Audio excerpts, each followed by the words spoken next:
Bonjour, c'est Ursule encore. On est le 19 décembre 2022. Alors, je viens sur la trompette aujourd'hui encore et je viens proclamer le retour de notre Seigneur Jésus-Christ. Soyons tous bénis, soyons remplis de sa joie, soyons persévérants, soyons, Amen, toujours joyeux. Amen, toujours. Amen. Alléluia. La joie du Seigneur est notre force, n'est-ce pas? Quand on est triste, on manque de force. Mais quand on est joyeux, on a l'essence nécessaire pour pouvoir fonctionner. Donc, il est très important de garder, de rester, Amen, en pleine joie. Alléluia. Es-tu victime de vol? Amen. Es-tu victime de vol?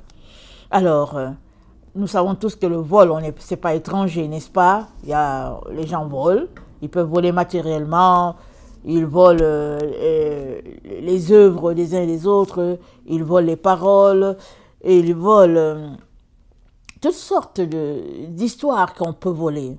Alors, il y en a qui sont experts en vol. Ils volent aux autres. Et puis, certains même, ils volent, on ne les attrapera jamais. Amen.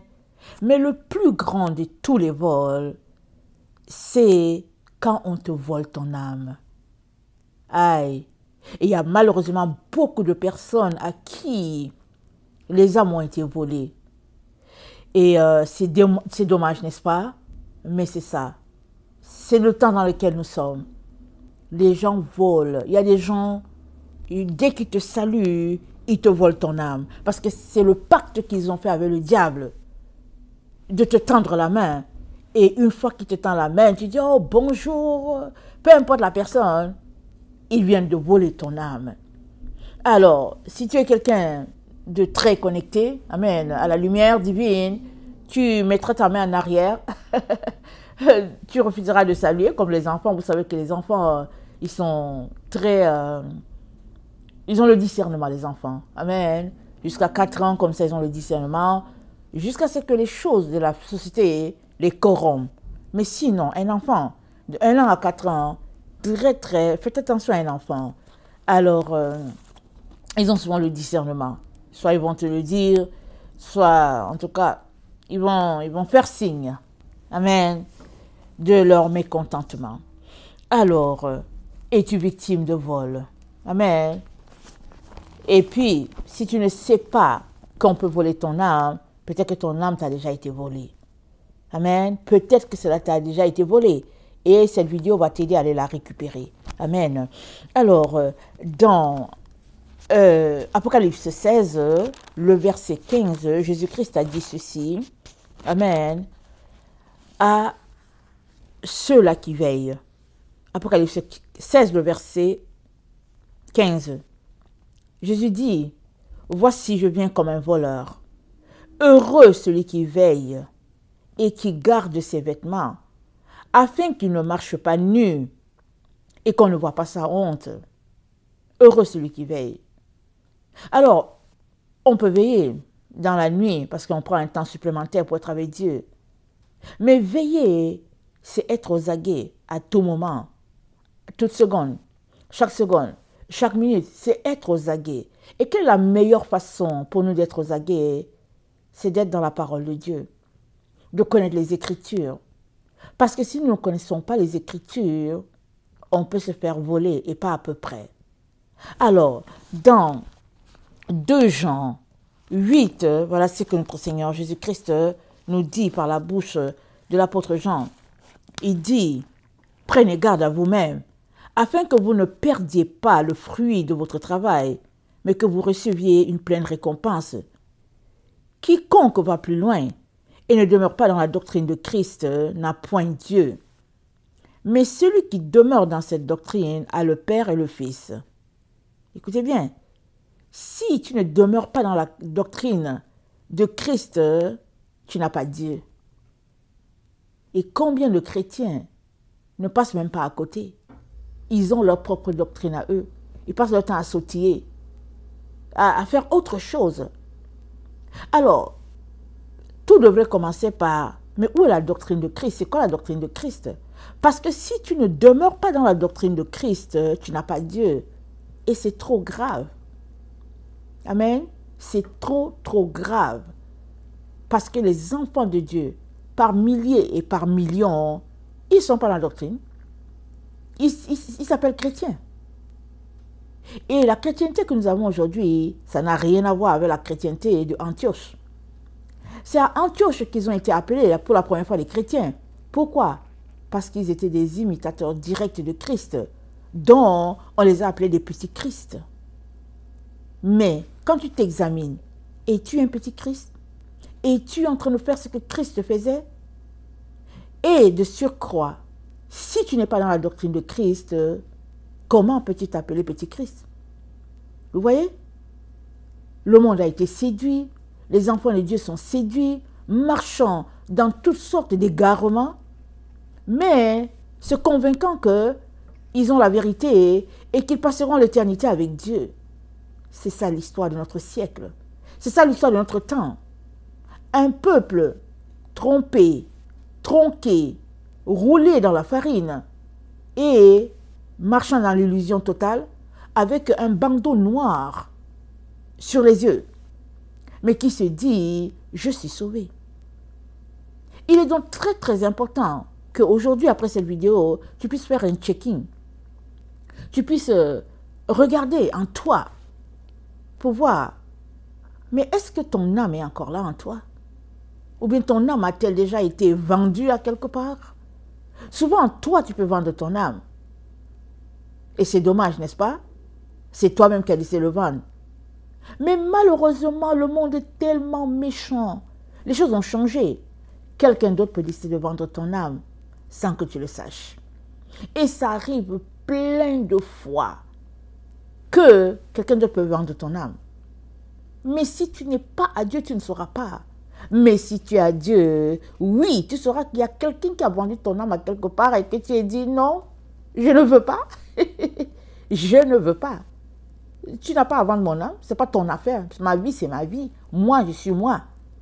Mais il y a des gens qui ont décidé d'être riches sur le dos des autres qui ne savent rien. Il y a des personnes qui, elles seules, peuvent décider de vendre l'âme de toutes les gens de leur famille. Ils mettent ça dans leur compte et ils décident de vendre les âmes des gens de leur famille parce qu'ils ont décidé d'être des dieux sur la terre. Ils ont décidé d'être riches, ils ont décidé d'être des seigneurs. Et alors, ils prennent la liste des membres de leur famille. Si dans leur famille, il y a 200 personnes, alors ils sont joyeux parce qu'ils se disent 200 personnes, ça leur appartient, pardon. Et ils décident de vendre leur ami, ils envoient ça chez les sorciers, n'importe où. Et dans les 200 personnes, seuls ceux-là qui sont alertes vont se rendre compte qu'il y a quelque chose qui se passe. Et ils vont se réveiller, ils vont se dire, mais qu'est-ce qui se passe, Seigneur? Sinon, c'est fini. Les 200 personnes s'en vont comme ça, incognito, à la merci de quelqu'un possédé par le diable et qui a décidé de briser la vie de plusieurs pour son propre compte. Voilà pourquoi Jésus-Christ nous dit de veiller et de prier afin que nous ne puissions pas être retrouvés nus. Nus. Pourquoi? Parce qu'il y a quelqu'un de mal intentionné qui t'a volé juste alors que tu l'as juste dit salut, alors que tu l'as juste dit bonjour, alors que tu as mangé la nourriture avec lui, alors qu'il t'a envoyé un cadeau, alors qu'il t'a donné une carte, alors qu'il t'a donné de l'argent. Peu importe. Il est temps que tu te réveilles. Voilà pourquoi cette vidéo-là est très importante pour toi. Amen. Tu peux être innocent du vol de ton âme parce que tu es jeune. Tu ne sais pas ce qui se passe. Et puis bon, quelqu'un t'a fait un coup. Ou bien tu habites chez quelqu'un qui est un sorcier et puis il te prend ce que tu as. Tu peux être innocent parce que tu n'as pas une connaissance de Dieu. Et que tu marches dans l'ignorance totale. Tu es dans l'ignorance, tu ne te poses pas de questions. Et ce qui fait que l'autre a volé ton âme. Mais si tu es un adulte et que tu connais le Seigneur, amen, et que tu es un adulte et que tu es très conscient, tu sais lire, tu sais, en tout cas tu vis ta vie tranquille, alors sache que tu es responsable du fait qu'on t'a volé ton âme. Tu es responsable. Et même un enfant, quand il est innocent, hein, amen, d'une manière ou d'une autre, Dieu vient à son secours. Et si c'est compliqué que l'âme de l'enfant a été volée, Dieu peut réveiller quelqu'un d'autre pour dire prie pour tel enfant, parce que voilà ce qui se passe, ou bien Dieu va l'attendre, alors que les gens cherchent à faire sortir son âme de lui, Jésus est juste là pour recevoir l'enfant dans la gloire. Mais sinon, en temps normal, tu es responsable de ce qui arrive dans ta maison. Et ta maison, c'est qui? C'est toi-même. Amen. Parce que tu es une personne, tu vis dans une maison. Ta maison, c'est ton corps. Tu vis là-dedans. Alors, on ne peut pas passer son temps à scruter tous les sorciers de la terre. Amen. On ne peut pas passer le temps à les scruter. Les Illuminati, les francs-maçons, les Rosicruciens, Rotary, Lions Club. En tout cas, on ne peut pas, ils sont nombreux, on ne peut pas tous les citer. On ne peut pas les Maïkari, et puis les sorciers, les gens qui vont dans la mer, dans le feu, dans l'air. On ne peut pas citer tout le monde. Donc tu peux te mettre à soupçonner les gens. Mais tu as la responsabilité, amen, d'être éveillé. Mais une fois que tu es éveillé, par la grâce de Dieu, Dieu va t'envoyer ce qui se passe dans ta vie. Il va t'aider à savoir qui a des nuances contre toi et qui combat ta vie. Pourquoi est-ce que Dieu va te le dire? C'est parce qu'on est dans le temps où il y a toujours combat. Une fois que tu entres dans ce monde, une fois que tu nais, tu viens sur la terre pour combattre, au fait. Les gens n'ont pas compris ça. Plusieurs viennent et puis ils veulent réussir tout de suite. Ils prennent des pactes avec le diable et puis ils sont dans le matériel, ils ont le luxe, ils voyagent, ils montent, ils descendent et puis ils courent, ils font ceci. Mais leur vie est écourtée. Une fois que tu as fait le pacte avec le diable, ta vie est écourtée. Tu fais le pacte, on te fait croire que tu auras une belle vie, tu auras une longue vie, tu seras heureux, les gens vont te craindre, mais ta vie vient d'être écourtée. Je ne sais pas de combien d'années. Et puis, une fois que tu quittes la terre, tu vas direct en enfer, sans escale. Parce que tu as fait le pacte avec le diable et il veut te voir tout de suite. Il veut te voir tout de suite pour t'assommer une bonne gifle. Oui, il veut te voir. Pour t'assommer une bonne gifle et puis se moquer de toi. Pourquoi? Il va dire, ah, tu as cru. Il va dire, bienvenue.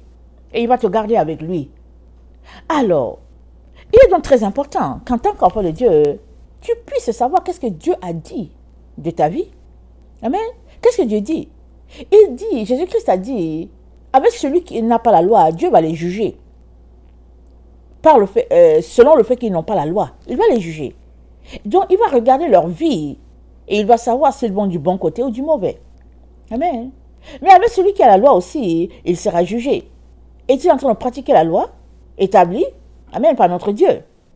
Alors, dans 2 Jean, le verset 8 dit, prenez garde à vous-même afin que vous ne perdiez pas le fruit de votre travail, mais que vous receviez une pleine récompense. Quiconque va plus loin et ne demeure pas dans la doctrine de Christ n'a pas Dieu, et celui qui demeure dans cette doctrine a le Père et le Fils. Amen. A le Père et le Fils. Et dans Colossiens, dans Marc 8, le verset 36, il est dit ceci. Marc 8, le verset 36, il est dit ceci. Je vais lire à 35. Car celui qui voudra sauver sa vie la perdra, mais celui qui perdra sa vie à cause de moi et de la bonne nouvelle la sauvera. Amen. Et que sert-il à un homme de gagner tout le monde s'il perd son âme? Que donnerait un homme en échange de son âme? Car quiconque aura honte de moi et de mes paroles au milieu de cette génération adultère et pécheresse, le Fils de l'homme aura aussi honte de lui quand il viendra dans la gloire de son Père avec les saints anges. Le Fils de l'homme aura honte de lui. Quiconque a honte. Mais c'est quoi avoir honte de Jésus? C'est que tu sais que tu dois annoncer la nouvelle. Tu sais que tu dois proclamer sa venue. Tu sais que tu dois dire aux autres, suivez Jésus. Mais tu as honte. Ou bien tu ne veux pas te faire insulter. Alors tu fermes la bouche, tranquille. Et Jésus, il voit tout. Il dit rien. Alors tu mènes ta vie tranquille. Tu veux juste mener une vie paisible de chrétien, entre guillemets. Quand tu meurs, Jésus-Christ, il va te dire qu'il ne te connaît pas. Il ne te connaît pas. Il y a une histoire vraie qui est en ligne. C'est l'histoire d'une femme qui a donné un témoignage à une autre. Okay? Jésus-Christ a pris une jeune fille, il l'a envoyée en enfer et puis au paradis. Amen. Il l'a envoyée en enfer rencontrer une femme qui était là-bas.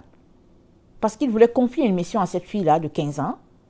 Il a dit à cette fille de 15 ans, viens, accompagne-moi. Donc Jésus-Christ est venu la prendre. Jésus-Christ l'a amenée en enfer. En enfer, il a trouvé une femme là-bas. Et la femme, Jésus-Christ a dit, elle n'a pas de péché. Son seul péché, c'est qu'elle a refusé de prêcher la parole de Dieu. Jésus-Christ l'a appelée alors qu'elle était jeune fille. Elle a dit, Seigneur, je suis une femme, et puis il paraît que les femmes ne doivent pas prêcher. Et elle a continué là-dedans.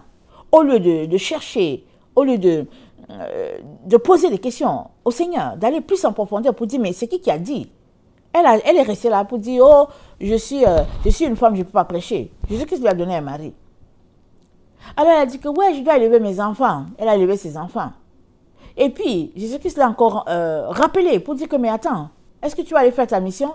Elle dit, mais je dois élever mes petits-enfants. Elle est devenue grand-mère, elle a élevé ses petits-enfants. Mais elle soutenait les œuvres missionnaires, elle allait dans les réunions de prière, elle priait, en tout cas, elle faisait beaucoup de bonnes œuvres, elle faisait tout. Mais sa mission, Jésus-Christ l'avait appelée à prêcher. Et le temps est venu pour elle de rentrer à la maison. Et quand elle a fermé les yeux à ce monde, Jésus est venu, le diable aussi est venu. C'est le diable qui l'a prise. Elle est partie à le diable.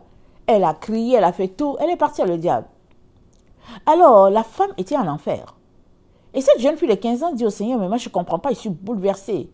Jésus-Christ lui a dit, comme je t'ai appelé au ministère, voilà pourquoi je t'envoie ici, pour que tu ne fasses pas comme celle-là. Il dit, celle-là, si elle avait prêché la parole, toutes ces personnes-là que tu vois ici ne seraient pas en enfer. C'est à cause d'elle que ces gens-là sont en enfer. Je ne pouvais pas l'accepter dans ma présence. Parce qu'elle a préféré son confort à elle. Elle ne voulait pas que les gens se moquent d'elle. Elle ne voulait pas ceci, elle ne voulait pas cela. Donc, elle cherchait toujours un prétexte pour repousser l'appel du Seigneur Jésus. Si bien que quand elle est morte, elle se disait, bon, j'ai mené une bonne vie, bon, je rentre à la maison. Jésus-Christ a dit, niet, tu ne viens pas ici, tu ne viens pas chez moi. Alors, elle a perdu son âme, comme ça.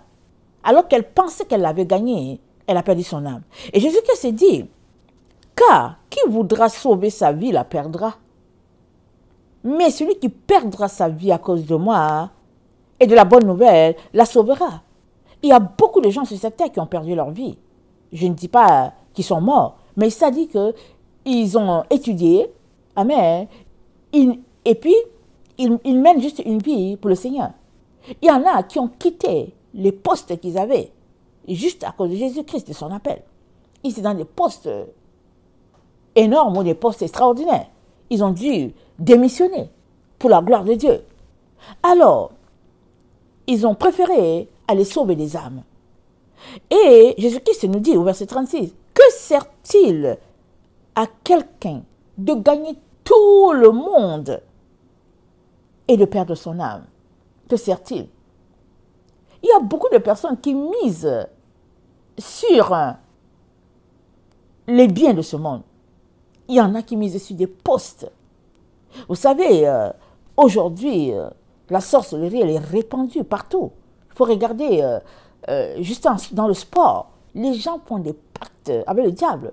Il faut regarder dans l'industrie de la chanson, les gens font des pactes avec le diable. Et puis tu t'arrêtes, tu te dis, mais tout ça, c'est pourquoi? Parce que la vie est éphémère. Quand bien même tu auras 100 ans de vie sur la terre, qu'est bien 100 ans dans l'éternité? C'est même pas un grain de sel. Ce n'est même pas un grain de sel. Et plusieurs, pour le grain de sel, livrent leur âme. Amen.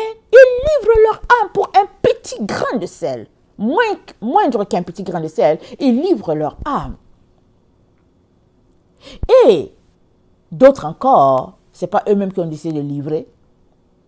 Il y a un jaloux qui est assis quelque part, qui regarde la lumière passer de l'enfant et dit, je vole. Plusieurs enfants ont été volés. Volés comme ça. Ils sont juste passés, peut-être sur la route, ou bien ils sont allés juste faire une commission, acheter l'arachide au bord de la route, et il y a quelqu'un qui était assis là, et puis qui a dit, wow, quelle lumière. Il a décidé de voler pour dire, oh petit, viens ici. Comment ça va? Et puis comment tu t'appelles?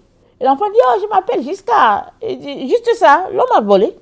La femme a volé si c'est l'homme ou la femme. C'est juste des exemples comme ça. Pour dire que le monde dans lequel nous sommes, c'est un monde corrompu. C'est un monde de méchants. Méchants. Mais si tu marches selon Dieu, Dieu te gardera. Et si tu as été volé, Dieu te permettra d'aller récupérer ce qu'on t'a volé. Amen. Il te permettra d'entrer dans le camp de l'ennemi et puis de récupérer tout ce qu'on t'a volé. Alléluia.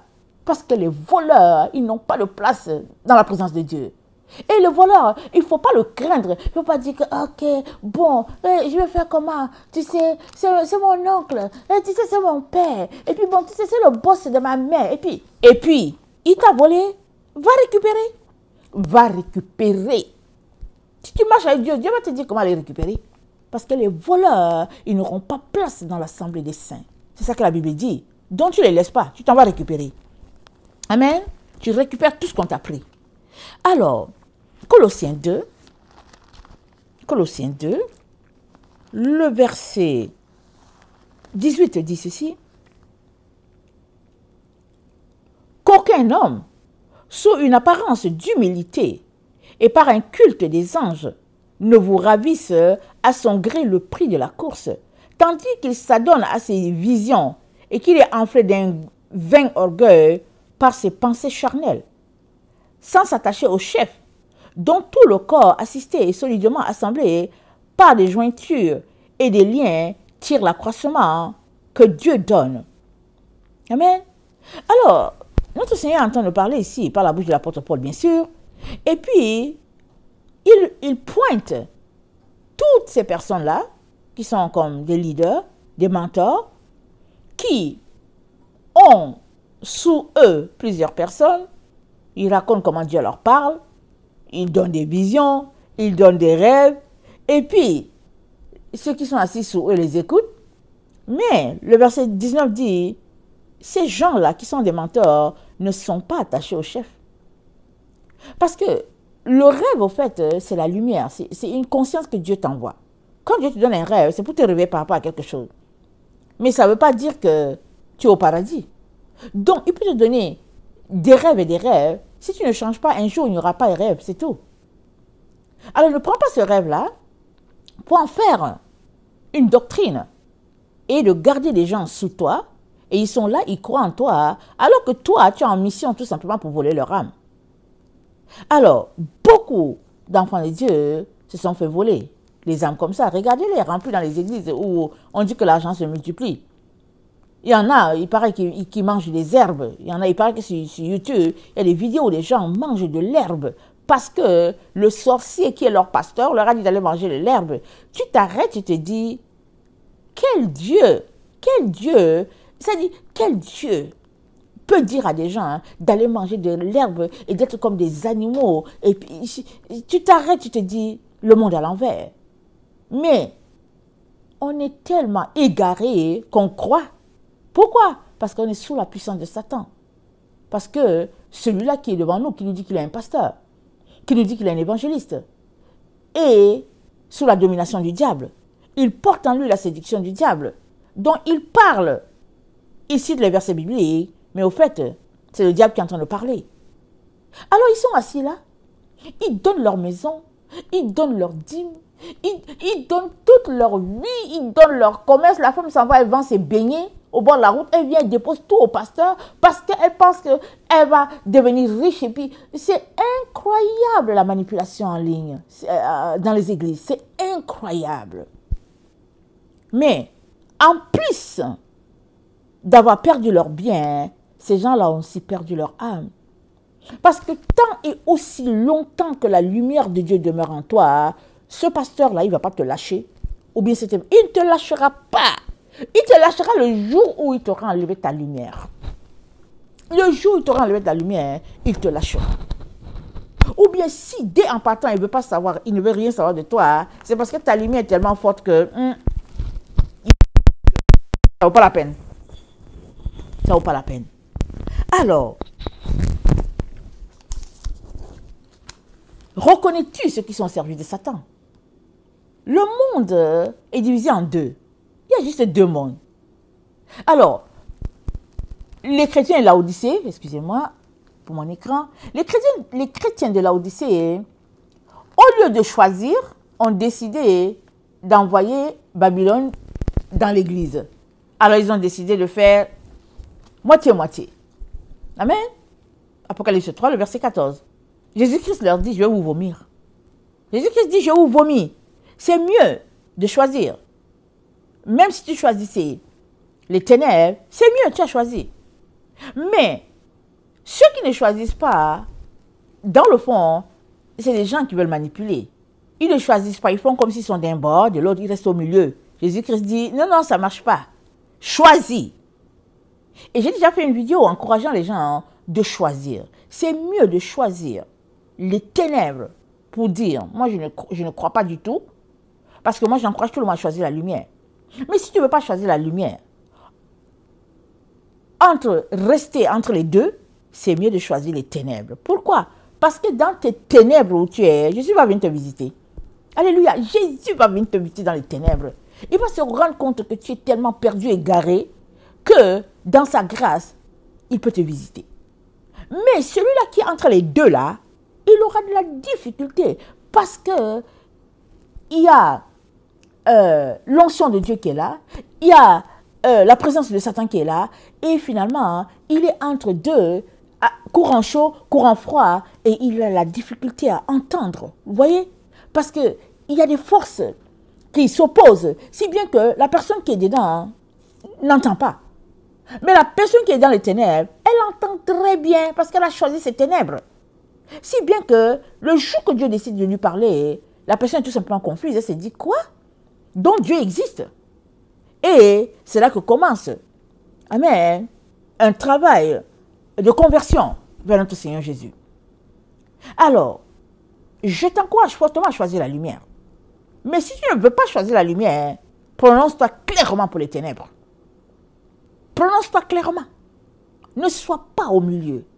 Ça, c'est la vie d'hypocrisie. Et Jésus-Christ a dit quoi? Il dit, méfiez-vous des levains des pharisiens. Méfiez-vous. Parce que les pharisiens, ce que Jésus-Christ leur reprochait, c'était leur hypocrisie. Et qu'est-ce que Jésus-Christ a dit? Il a appelé ça venin. Pourquoi? Parce que les hypocrites sont des serpents. Ça peut être des petits serpents, ça peut être des gros serpents, mais ils sont des serpents, ils appartiennent au dragon. Tous les hypocrites finiront leur vie avec le dragon. Rien à faire.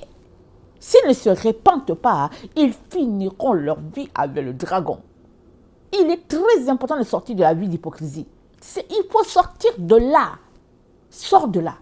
C'est pas grave si les gens ne t'aiment pas, mais prends position. Et en passant, tous les gens qui sont aimés par plusieurs là, ils ont des problèmes. Ils ont des problèmes. Un être humain, quand tout le monde t'aime, pose-toi des questions. Que l'autre pose. Ça veut dire que si tu connais une personne que tout le monde aime, pose-toi la question sur la personne. Parce que les gens n'aiment pas ceux qui marchent avec Dieu. Non, non, non, ils n'aiment pas ceux qui marchent avec Dieu. Pourquoi? Parce que Jésus-Christ a dit, ils ont refusé de venir à la lumière parce que la lumière expose leurs œuvres. Amen. Alors, au lieu de venir à la lumière, les gens préfèrent tout simplement se regrouper dans leurs ténèbres. Ils rient, ils mangent, ils festoient, ils sont ensemble. Ils se disent que ouais, on est les enfants de Dieu. Oui, Jésus-Christ va venir nous chercher. Et puis et puis Mais Jésus-Christ, il ne va pas venir chercher des personnes qui demeurent dans leur péché, dans leur vice. Il te dit, sors de là. Alors que tu sors de là, tu es en train de t'élever vers lui. Donc, c'est toi qui vas aller à sa rencontre. Amen. Tu vas aller à sa rencontre. Parce que tu seras devenu léger. Ce sont les péchés, les ténèbres qui te gardent collé à cette terre. Mais plus tu t'en débarrasses, mieux tu deviens léger. Et puis finalement, ton esprit s'élève en direction de l'Esprit du Seigneur. Et tu vas le rencontrer, ton Dieu. Et il va venir à toi, se révéler à toi d'une manière encore plus intense. Amen. Alors, ceux qui sont au service de Satan sont des voleurs. Ils sont tous, alléluia, amen, des voleurs. Sans exception. qu'ils soient sorciers, on les appelle magiciens, peu importe qui ils sont, ils lisent dans les moules, ils font quoi? Agents de Satan. Agents de Satan, c'est des voleurs. Alors, si tu passes ton temps à marcher avec un voleur, comment tu vas faire pour sortir de là? Pourquoi il est avec toi, le voleur? Il est avec toi parce qu'il y a encore des choses en toi qu'il n'a pas volées. Le jour qu'il finit de tout prendre, il te dit bye bye. Il te dit on garde le contact, n'est-ce pas? Mais il a tout pris, hein? Tout. Il est parti. Alors, lisons Exode 20. Ce que notre Seigneur nous dit dans Exode 20, à partir du verset 15. Amen. Exode 20, le verset 15. La loi de l'Éternel à Moïse pour le peuple. Tu ne déroberas point. Le verset 15. Verset 16. Tu ne porteras point de faux témoignages contre ton prochain. Ça, c'est un autre vol. C'est un autre vol. Tu vas tout t'asseoir là-bas, tu dis que ouais, il est comme ça. Elle est comme ça. Il a fait ceci. Il a fait cela. Reste à vérifier si la personne a fait. Alors, tu sèmes les ténèbres dans le cœur de l'autre vis-à-vis de son prochain.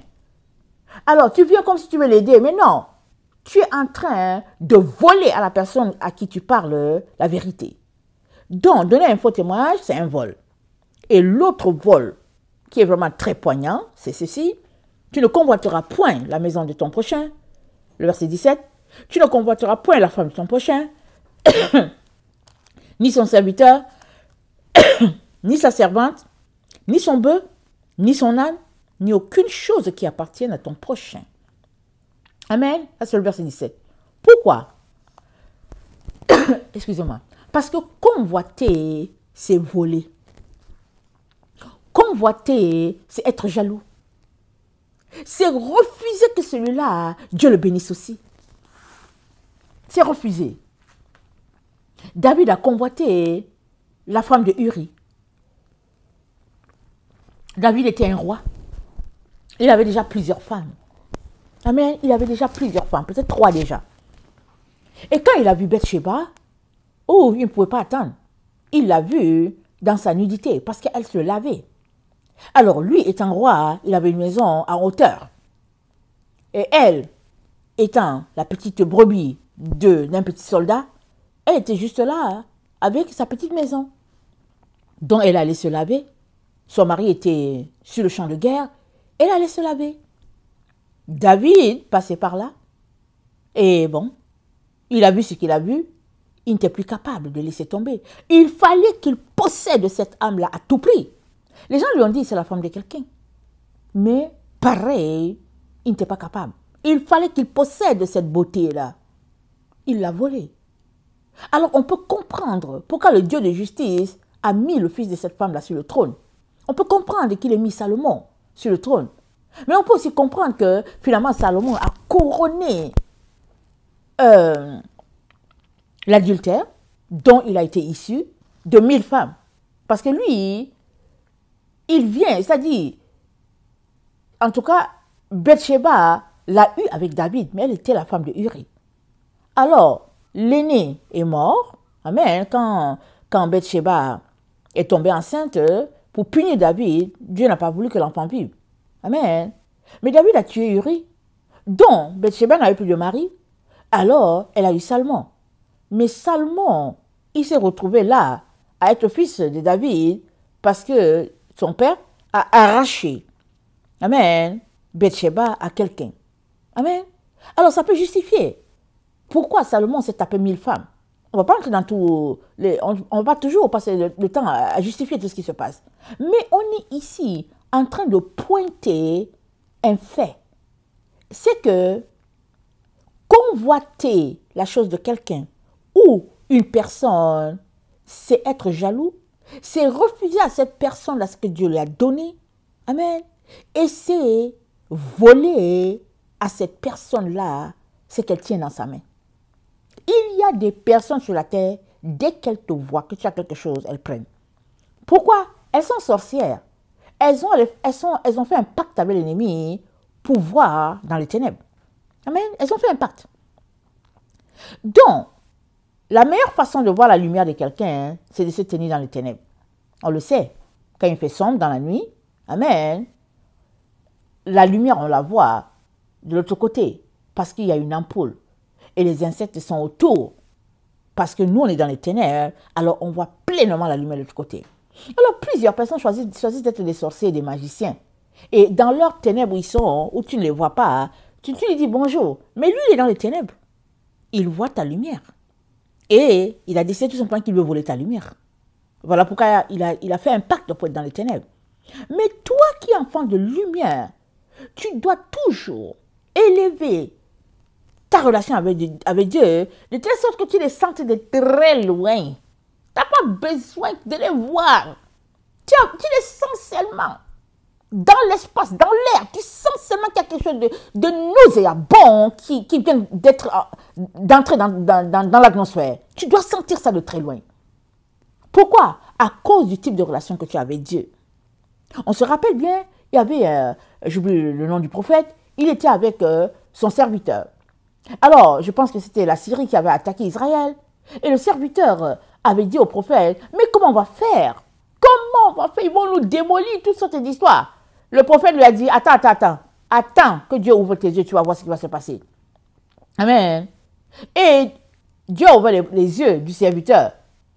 Et le serviteur a vu que, ouh là là, ce qui était pour eux était plus nombreux que ces Syriens-là qui étaient là. Alors, quand tu as une relation avec Dieu, Dieu te donne de voir une dimension beaucoup plus haute, amen, beaucoup plus élevée que ce que le sorcier voit ou bien ce que le sorcier cherche. Alors, le sorcier, c'est un voleur. Voilà pourquoi il est sorcier. Ok? Il est sorcier parce qu'il est un voleur.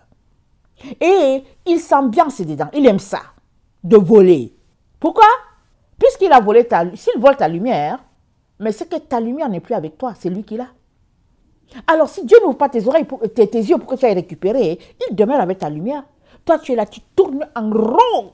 Oh là là, le sorcier est content, il n'a pas de problème. Il a gardé ta lumière avec lui. Pourquoi? Tu es dans l'ignorance. Tant et aussi longtemps que tu es dans l'ignorance, le sorcier a il a le dessus sur toi. Amen. Mais le jour où tu ouvres tes yeux, que tu te rends compte que c'est lui qui a pris tes affaires, allez, c'est fini. Il déguerpit de ta vie. Il déguerpit. Donc, il est donc très important que, en tant qu'enfants de Dieu, nous puissions vivre pour mettre en application la parole de Dieu. Parce qu'on vient de lire, tu ne convoiteras pas la femme de ton prochain, le bétail, les choses qui appartiennent à toi. Tu ne convoiteras pas. Parce que la loi de la vie avec le prochain, c'est une loi d'amour. 1 Corinthiens 13. 1 Corinthiens 13, ça dit ceci.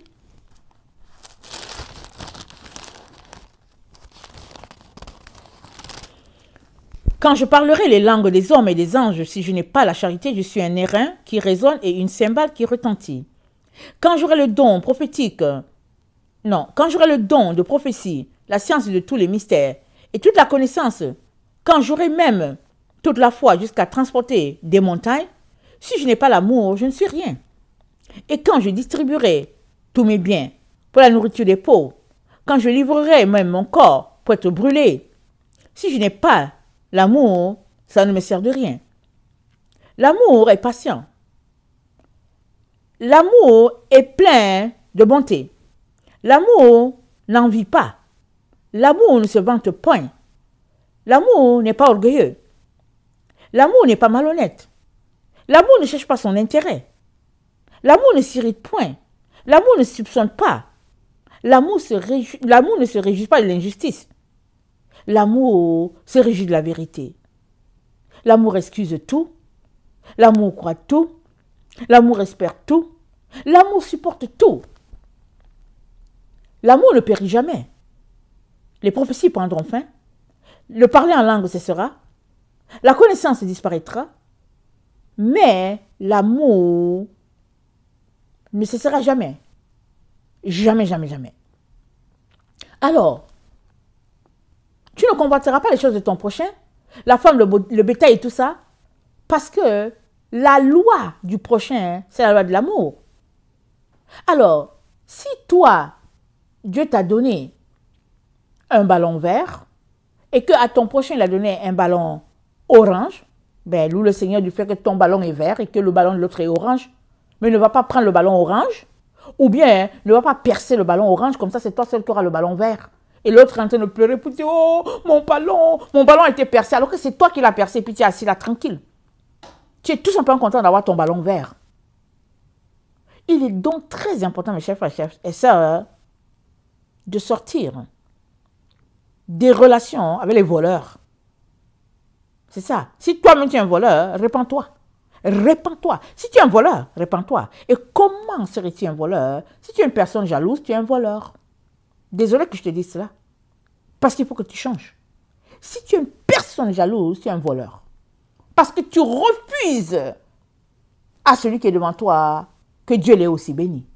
Tu es un voleur. Alors, Philippiens 3, le verset 14.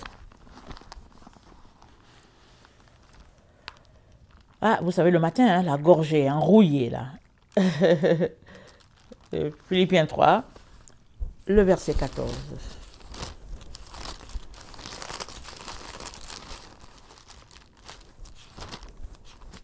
Excusez-moi.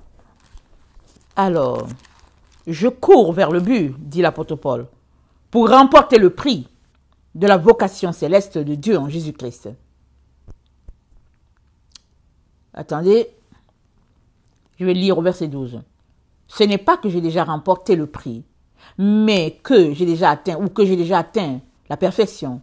Mais je cours pour tâcher de le saisir, puisque moi aussi j'ai été saisi par Jésus-Christ.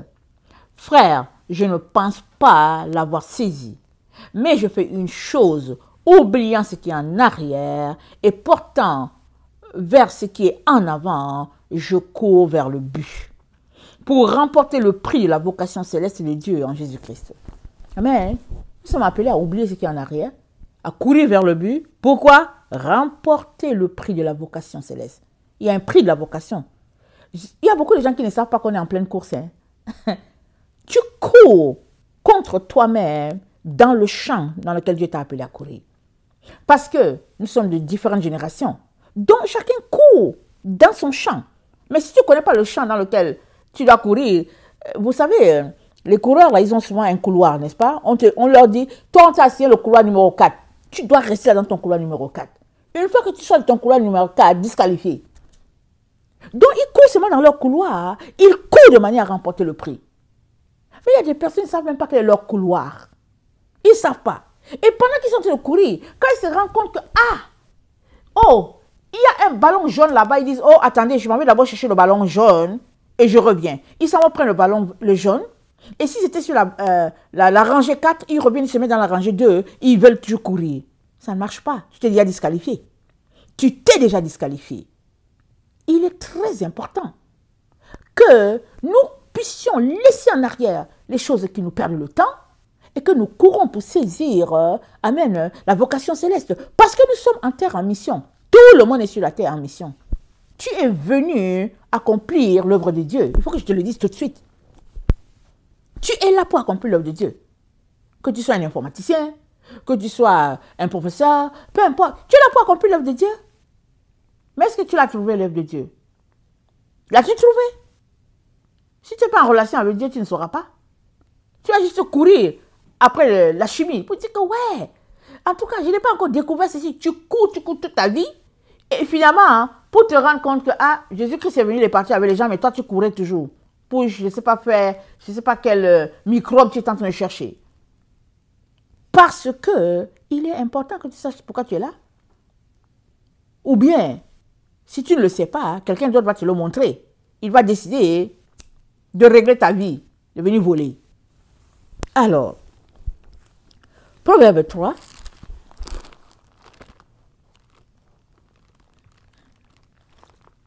Proverbe 3, le verset 1. Voilà ce que dit notre Dieu. Mon fils, n'oublie pas mes enseignements, et que ton cœur garde mes préceptes, car ils prolongeront les jours et les années de ta vie. Ils augmenteront ta paix. Que la bonté et la fidélité ne t'abandonnent pas. Lis-les à ton cou, écris-les sur la table de ton cœur. Tu acquerras ainsi la grâce et une raison saine. Aux yeux de Dieu et des hommes, confie-toi à l'Éternel de tout ton cœur et ne t'appuie pas sur ta sagesse. Reconnais-le dans toutes tes voies, il aplanira tes sentiers. Ne sois point sage à tes propres yeux. Crains l'Éternel et détourne-toi du mal. Ce sera la santé pour tes muscles, un rafraîchissement pour tes os. Honore l'Éternel avec tes biens et avec les prémices de ton revenu. Alors, tes greniers seront remplis d'abondance et tes cuves regorgeront de mou. Amen. Si tu fais de l'Éternel tes délices, amen, tu ne manqueras de rien. Tu ne manqueras de rien. Tu seras habillé, tu dormiras sous un toit, tu seras chaussé, tu mangeras, et puis c'est tout. Mais c'est juste pour ça qu'on est sur la terre. Amen. On est juste là pour ça. Il n'y a pas autre chose. On fait le travail de Dieu, et à la fin, on vient, on mange un peu, et on retourne faire le travail de Dieu. On mange un peu. Mais c'est les gens qui n'ont pas compris le sens de leur vie. Ils montent, ils descendent, ils voyagent, ils font ceci, parce qu'ils sont importants dans le matériel. Mais le matériel, ça va périr. Le matérialisme, ou bien le matériel que nous avons sur cette terre, excusez-moi, le matériel que nous avons sur cette terre ne traverse pas la voûte. Ça ne va pas devant Dieu. Ce n'est que souillure.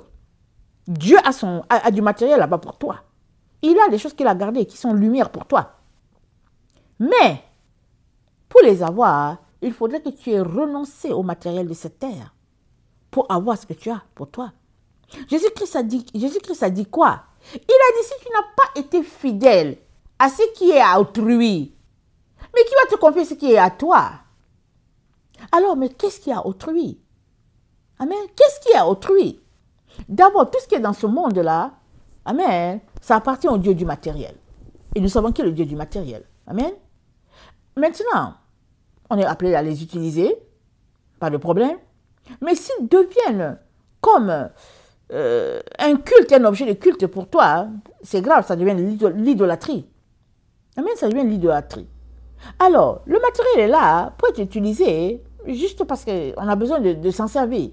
Mais on n'est pas là pour faire du matériel notre chasse gardée. Ça ne marche pas. Alors, dans le verset 31, de toujours ce proverbe 3 que nous venons de lire, il est dit ceci. Ne porte pas envie à l'homme violent et ne choisis aucune de ses voies. Car l'Éternel a en horreur les hommes pervers, mais il est un ami pour les hommes droits. Dieu est un ami pour les hommes droits. Mais qui sont les personnes perverses? Une personne qui est dans la perversité. C'est quoi la perversité? Et cette personne-là, ça dit que quand elle te voit, elle t'a déjà traversé avec son regard partout, tout ton être. Tout ton être. Parce que elle cherche quelque chose. Elle cherche à décoder ce qui est là-bas à l'intérieur. Les personnes, elles sont comme ça. Elles sont cyniques. Elles ne veulent pas ta prospérité. Elles sont comme ça. Alors, c'est dit que Dieu n'a pas choisi la voie d'une telle personne, mais d'avoir une telle voie en horreur, et que Dieu est un ami pour les personnes droites. Je te conseille de pratiquer la droiture d'esprit. Je te conseille. C'est vrai que ça commence dans l'enfance, mais si tu ne l'as pas eu, c'est toujours possible. Il y a des familles qui sont des familles manipulatrices. L'enfant, il naît dans la manipulation. Ce n'est que la manipulation.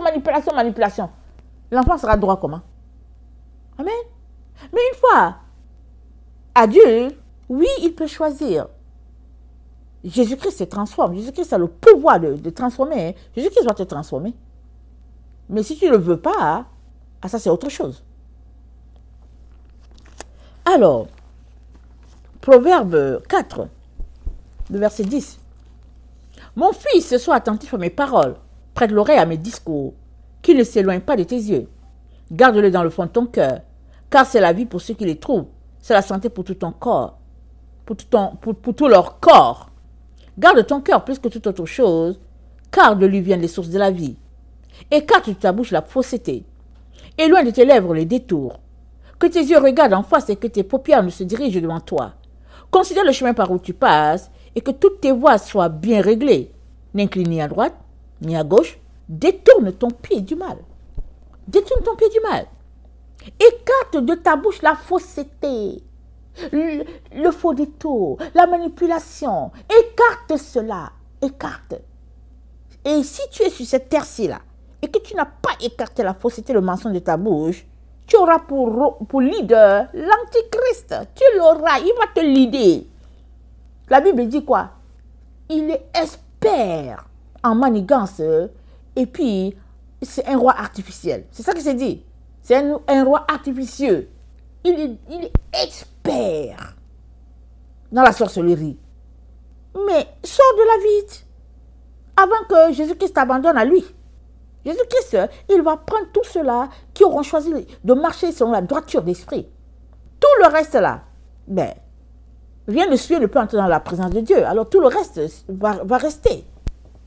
Voilà pourquoi il est important que tu pratiques ta vie tous les jours à être le reflet de Christ sur la terre. Le reflet de Christ. Job 28 nous dit ceci. Le verset 27, ça dit, alors, il vit la sagesse et la manifesta. C'est Dieu qui a vu la sagesse et la manifesta. Il en posa les fondements et l'a mis à l'épreuve. Puis il dit à l'homme, voici, la crainte du Seigneur, c'est la sagesse. S'éloigner du mal, c'est l'intelligence. Amen. S'éloigner du mal, c'est l'intelligence. Es-tu en train de t'éloigner du mal? Ou bien, c'est pas grave. Tu peux t'éloigner du mal en disant, ouais, je ne regarde pas telle émission, je ne fais pas ceci, je ne fais pas cela. Et demeurer dans le mal parce que tu marches avec des menteurs. Tu marches avec des séducteurs. Tu marches avec des personnes fausses. Ésaïe 5, le verset 20 à 23. Malheur à ceux qui appellent le mal bien et le bien mal, qui changent les ténèbres en lumière et la lumière en ténèbres, qui changent l'amertume en douceur et la douceur en amertume. Malheur à ceux qui sont sages à leurs yeux et qui se croient intelligents. Qu'est-ce qu'on vient de lire? On vient de lire dans Job 28. Attendez, je vais relire. Ce que Dieu nous dit de la sagesse et de l'intelligence.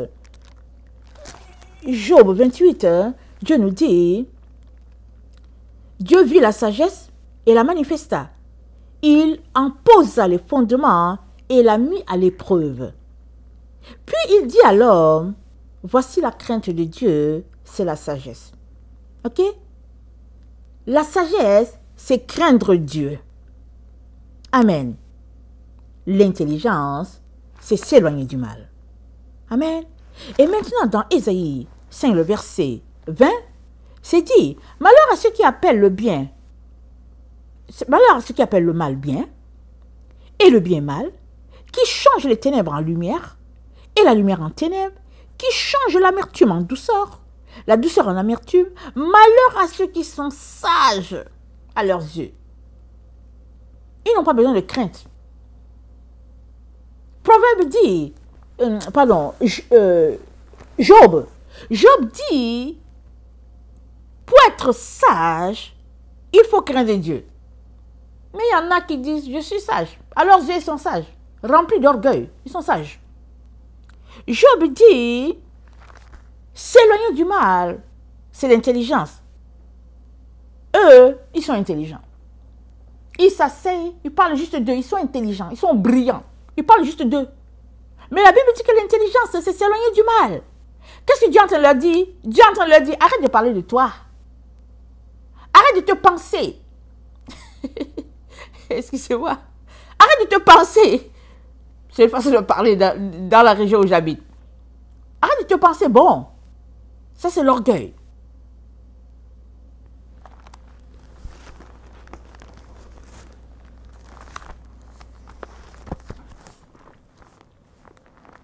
Jean 1, le verset 5.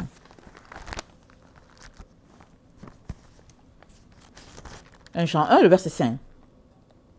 La nouvelle que nous avons apprise de lui et que nous vous annonçons, c'est que Dieu est lumière il n'y a point de ténèbres en lui. Être orgueilleux, c'est les ténèbres. Parler de soi, c'est les ténèbres. Se penser bon, c'est les ténèbres. Centrer sur soi, c'est les ténèbres. Mentir, ténèbres. Ténèbres et ténèbres. Ténèbres. Parler, c'est ténèbres. Parler de toi, ténèbres. Surfer sur le cellulaire, ténèbres. S'asseoir devant la télévision, zapper. Ténèbres. Ténèbres partout sur la terre. C'est à toi de choisir. De dire cellulaire, bye bye, tu balances ça. Tu peux avoir un téléphone fixe. Souvent, quand les gens des services m'appellent, ils disent, ouais, madame, et puis après, on vous envoie le texto où. J'ai dit, je n'ai pas de cellulaire. Je n'ai qu'un téléphone fixe. Tu sens comment les gens, au bout de la ligne, bon, on dirait qu'ils sont peut-être gênés pour toi. Mais moi, j'ai juste le fixe, je suis à la maison. Et même si je n'étais pas à la maison que je devais sortir, j'ai juste choisi que le cellulaire, pardon, j'ai dit cellulaire, excuse-moi. C'est le seul temps où je peux sortir de chez moi. Je conduis à l'endroit où je vais, si c'est pour faire mes courses. Je suis avec mon Jésus. Tu vas encore venir me parler, cellulaire? Non, non. Les enfants disent, maman, s'il te plaît, tu sais. J'ai dit, oh, pardon. Je m'en vais peut-être pour peut-être maximum 2 heures. Je serai là. Et j'ai fini par expliquer aux enfants, j'ai besoin toujours d'un temps où je suis seule avec le Seigneur. Amen. Et je profite. Amen. Là, ils ont inventé le GPS. Tu es là en train de conduire, l'autre dit que ouais, turn ici, turn left, turn. J'ai dit, oh non, pardon, merci. Je vais me débrouiller. Je vais me perdre 2-3 fois, je vais finir par me retrouver. Avec un appareil qui est là, qui dérange. On a besoin d'aller chercher soi-même une situation de calme pour pouvoir connecter à Dieu. Sinon, tout autour de nous, c'est ténèbres. Ténèbres partout. Et nous devons nous organiser pour sortir de ces ténèbres-là et nous élever vers la lumière. Amen.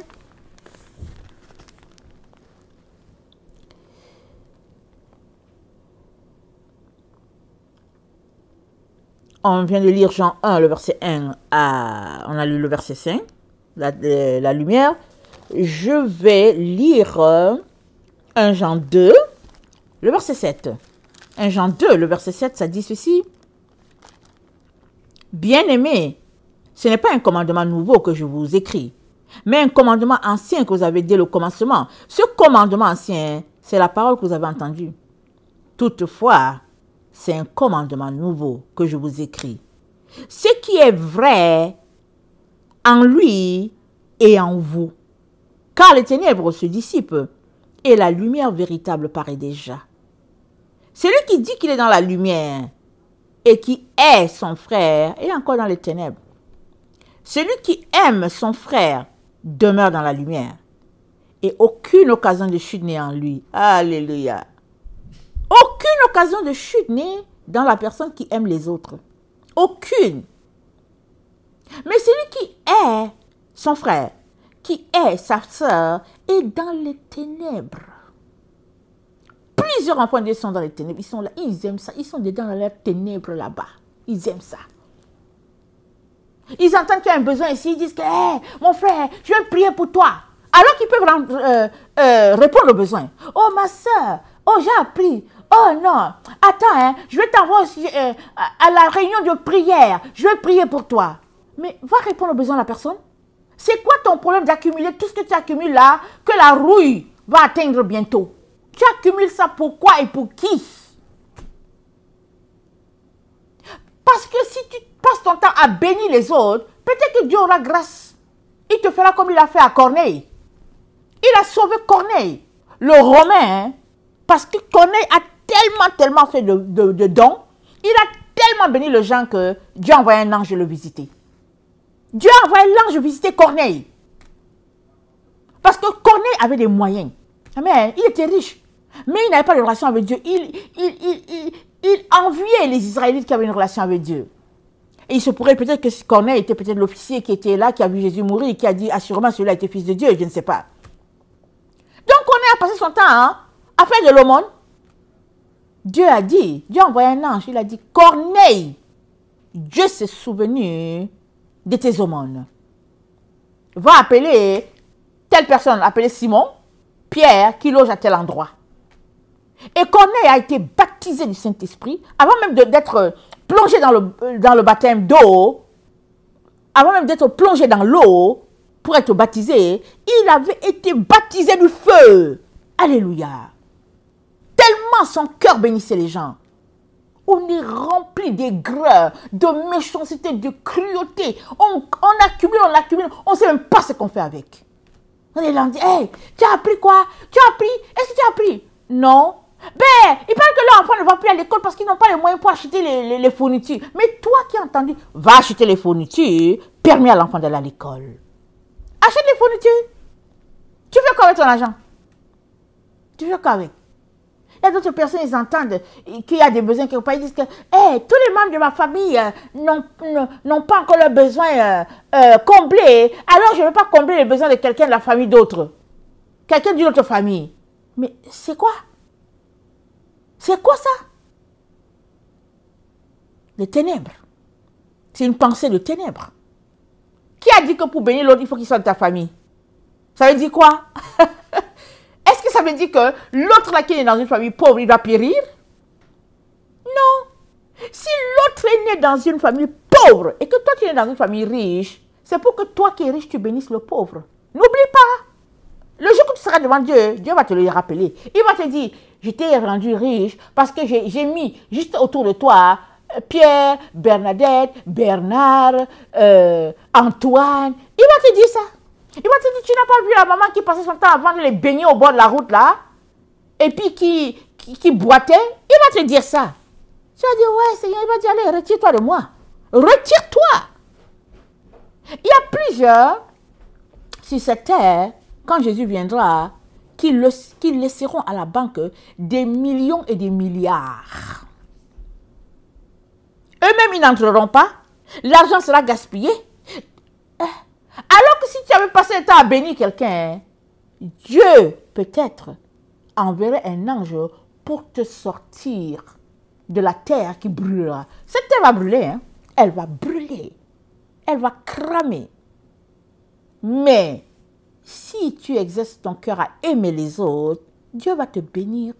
Au-delà de tout ce que tu peux imaginer, Dieu va te bénir. Il va bénir tes enfants. Il va bénir ta descendance. Parce que le Dieu que nous servons, c'est le Dieu de bénédiction, c'est le Dieu d'amour. Amen. Que le Seigneur bénisse sa parole. Alléluia. Et qu'il te donne de faire un checking de ta vie. As-tu été volé? Si oui, va récupérer. Va récupérer. Parce que Jésus va venir, tu n'auras pas d'habit. Oh. Parce que l'autre t'a volé ton habit. Je vous ai raconté dans une des vidéos, il y a peut-être 8 mois peut-être. J'étais en pleine prière. Je priais, j'étais devant Dieu. Alors que je priais, je voyais la scène se passer. On m'a volé mon habit alors que je brillais. J'ai vu quelqu'un qui est entré, j'ai vu 2 autres personnes, et puis tout ça, ils sont venus, ils ont commencé à me déshabiller, enlever ma robe blanche et tout. J'ai dit, quoi? Hey, donne-moi mon habit. Donnez-moi mon habit. C'est quoi? Qu'est-ce que vous voulez? Ils se sont dispersés comme ça. J'ai dit, Seigneur, qu'est-ce qui se passe? Le Seigneur m'a dit, c'est la violence maintenant. Amen. C'est la violence. Les voleurs sont violents. Ils viennent prendre de force, te voler ce que tu as. J'ai dit quoi? On veut ça, et puis elle ne veut pas, on vole. On tire. Mais si tu es réveillé, ils ne vont pas prendre. Puisque moi j'étais là, j'ai laissé les gens, je les ai laissés entrer. Je me disais, bon, never mind. C'est ça que je me suis dit. Je dis, moi je prie. Oh non, non, ils étaient en mission. Ils sont venus pour me voler, me rendre nu. J'ai dit non, thank you. Bye. Donne-moi mon habit. Allez porter pour vous et puis donnez-moi mon habit. Que le Seigneur t'aide, toi qui m'écoutes, à prendre conscience de l'enjeu qu'il y a sur cette terre. Les voleurs sont là. Ils sont les francs-maçons, Illuminati, Rose-Croix. Ils disent qu'ils sont riches, qu'ils sont les membres de la société. Ils disent qu'ils sont ceci, cela. C'est des voleurs. Des voleurs. Toi, tu les vois, tu te coupes. Tu dis, hey, bonjour, monsieur. Oh, bonjour madame. Tu te coupes devant eux. Mais c'est des voleurs. Pendant pendant que tu te courbes, ils te volent. Ils volent ta lumière. Ça, c'est le plus grand vol. Les biens, ce n'est pas important. Mais ils te volent ta lumière pour t'empêcher de te retrouver devant Dieu. Il faut que tu pries et que tu tiennes les gens à distance. C'est pas grave si les gens ne te parlent pas. Pas grave. Ça ne change rien. Le jour que tu vas arriver devant Dieu, tu seras peinard. Ils sont là pour t'empêcher d'arriver devant Dieu. Mais ne tremble pas devant les titres des gens. Ne tremble pas parce que quelqu'un a un diplôme, parce que quelqu'un est le boss d'une entreprise, parce que quelqu'un a des maisons, des villas. Ne tremble pas devant ces gens-là. Sois fier de ta pauvreté. Tu ne voles à personne. Tu marches là, tu manges ton petit pain et tes grains d'arachide. Tu es dans ton petit cabanon là. Sois tranquille. Dieu a conçu ce monde-là pour plusieurs. Mais l'autre monde, il a conçu pour peu. Et c'est pour ceux-là qui s'identifient à Dieu. C'est pour ceux-là qui ont vécu la misère, la galère et qui ont choisi tout simplement de garder espoir en Dieu. Dieu leur réserve des grandes choses de l'autre côté. Sois juste patient. Continue de prier. Continue de t'abandonner à Dieu. Et prie pour tes ennemis. Prie pour tes ennemis. Ils sont tes ennemis, pourquoi? Parce que c'est des voleurs. Parce qu'ils sont jaloux. C'est pourquoi ils sont tes ennemis. Mais prie pour eux. Et continue ton chemin. Dieu te fera grâce. Amen. Soyez bénis. Je vous aime beaucoup. Et Dieu davantage. Maranatha, Jésus revient. Amen et alléluia.